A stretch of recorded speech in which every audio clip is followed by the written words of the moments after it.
Hello, everyone, and welcome to the program. The 2019 presidential election will no doubt be perhaps Nigeria's keenly contested election in history.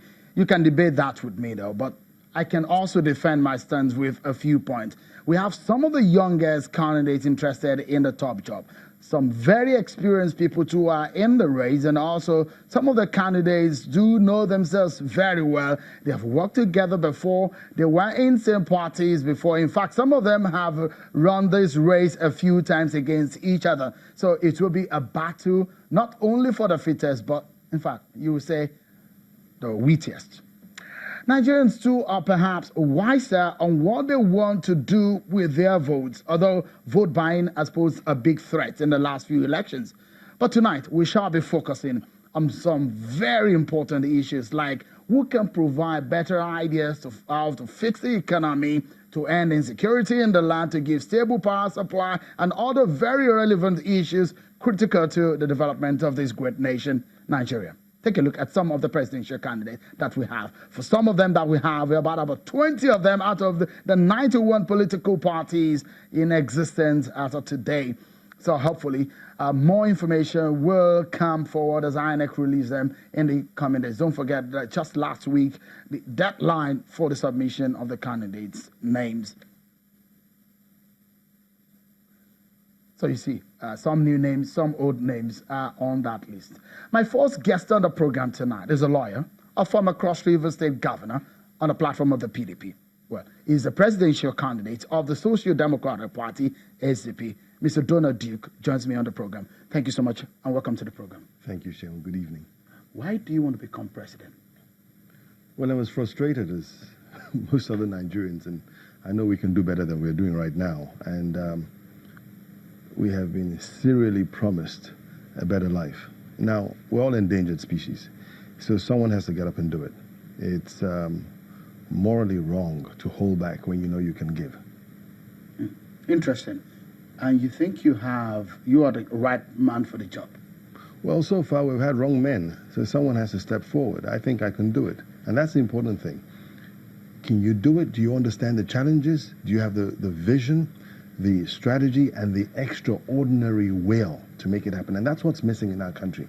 The lack of that will, the political will to galvanize Nigerians, to make it work, to see it as your life's work. That's what's required at this time. And if you look at what you have done in the past, you were a governor in Cross River State. Would you say that is enough for people of Nigeria to believe that Donald Duke has the requisite capacity and the ability to handle governance at the highest level? What that demonstrates is that you have the ability to get it done. And that's important. Being governor, you get the experience of working with a service, a public service, and making things happen. We took over a state that was really low down in the economic indices of Nigeria, and we took it right up. I think by the time we left in 2007, it was rated among the first 3 states in terms of promise and development. And what we principally gave Cross Riverians at the time was hope. You know, we took a state that was traditionally known, the basic economic activity at the time was the civil service. If salaries are not paid, the trickle-down effect is felt. And we took a SWOT analysis, the strengths, and we focused on 2 areas, agriculture and tourism, and we built it up.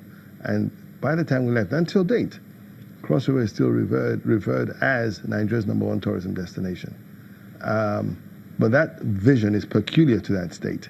Today, the federal government, and you need to understand, the federal government is a policy organ. It needs to come out with a strategy so that the states themselves can develop, because you see, the federating units, that's what makes the strength. So you've got to come up with the right policies, create the enabling environment, and make it happen. So because a lot of people will draw examples from what you did as governor of Cross River State. And so one of the things will be the Tinapa Studios that you built.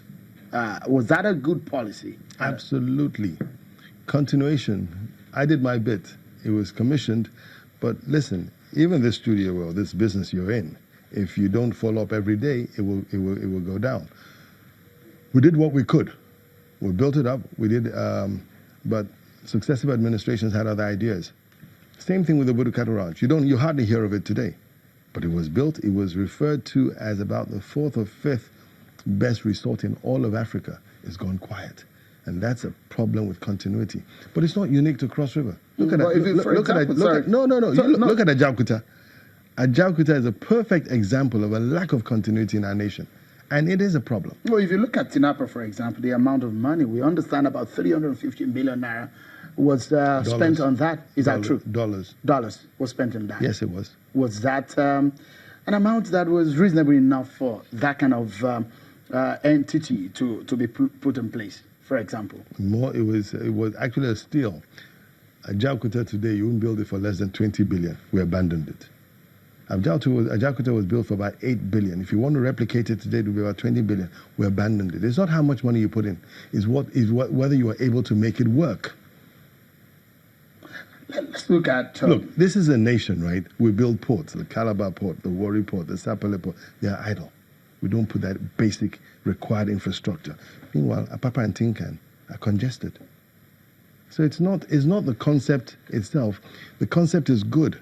It went through several layers of review. The banks won't give you the funding if it wasn't going to work.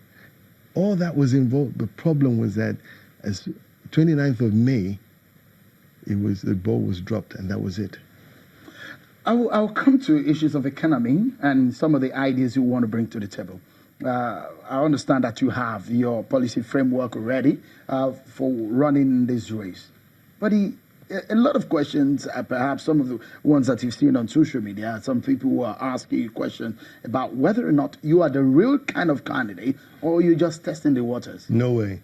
I'm not testing the waters. You're in this for real. I'm in this for real. You don't come this far, go through presidential primaries just to test. And this is not the first time I've come out to run. So if I was testing the water in 2007, certainly I'm not testing the water today. I'm not younger. I'm much older. And I should be thinking of my retirement from public service. So it's certainly not testing the water. It's out of the deep desire. Because like I said at the beginning, we're all endangered in this country.